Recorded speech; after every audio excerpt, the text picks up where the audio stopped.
Welcome everyone. In today's video we are going to cover something that I have noticed a disturbing lack of on YouTube. We are talking about the sky base. Now in order to make a sky base, first we're going to talk about how the integrity system works. Now the integrity system does not really favor making a sky base, and to demonstrate this I've gone into the sort of debug creative mode, so that I can demonstrate how the supports work. So first things first, you can see that if you use standard wood, you cannot go particularly high. If you use stone, you can go to about the same height and then build wood on top of it, and you can reach about the tree line height. If you were to use the wood iron poles, you can go significantly higher to about this point. And this is the maximum height that I could achieve with wood iron, well above the tree line.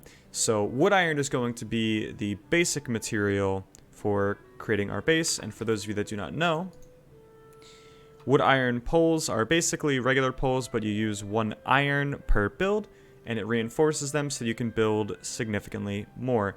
This is going to be a crucial part of us creating the sky base. But even with this, it'll still be a little difficult to build the sky base. It'll just, break.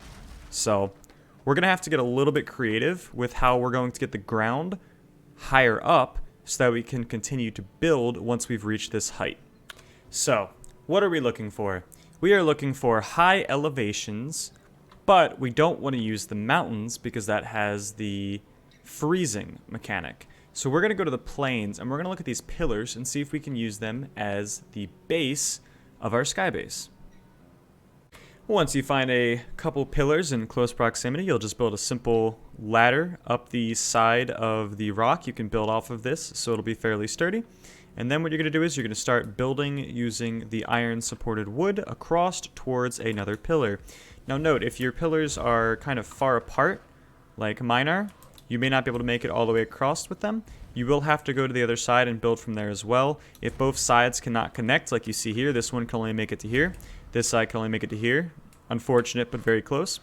We used regular wood as the connector point between the two iron-supported wood poles. At this point, we're going to focus up on trying to finish the flooring. And after we have the flooring done, we will move on to see what we can actually build here.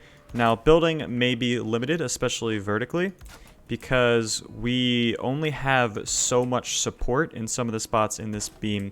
So once we finish this flooring, we'll demonstrate what we're capable of building vertically.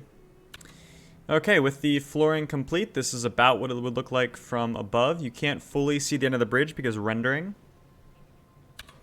And this is what it looks like from the actual perspective of what is currently a bridge. So our next step is we want to start adding stuff into this and converting it into a base. Now, it's important to note that when it comes to building, the center pieces are fairly weak because they are very, very stretched out. So most of your building is going to be done towards the end. As long as you keep in these close areas, you'll be fine. Items over here might break. As you can see, I can't actually build flooring here or in this spot because it does not have enough integrity to hold. And I'll also be building a lot of things over here on this side as well. On one side, next to one of the pillars, I will have my crafting area. This will have my forge. It will have my workbench, my smelter, as well as my charcoal kiln.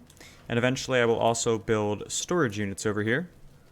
Over on the other side of the base, we have built a little encampment that we are going to eventually turn into a home. We have the bed set up, we have the chests, a little campfire so we can sleep at night, everything we need. Eventually we will also build a little campfire section for food and cauldrons and whatnot, and we'll keep expanding this base as we go along. And if you take a look from below, this is what our sky base looks like from all the way down here. You can see it is actually pretty far up there, so if you fall off that thing, you're probably gonna die. But this is the basics of how you can build a sky base, and if you look, we also have another point over there. We could connect it from there to there, and connect it from there to there, and we could continue to expand this base. The more pillars that we have in any given area, I do want to make a note, though, that this is extremely resource expensive. So unless you have a lot of wood, stone, copper, and iron to spend, you probably don't want to be doing this. So this should probably be one of the last things you do after you've built your other bases and progressed through the plains and you're just looking for additional content. I hope you enjoyed this video, and if you decide to make your own sky base, let me know in the comments how that goes. Until then, thanks for watching. Don't forget to like, comment, and subscribe, and we'll see you next time.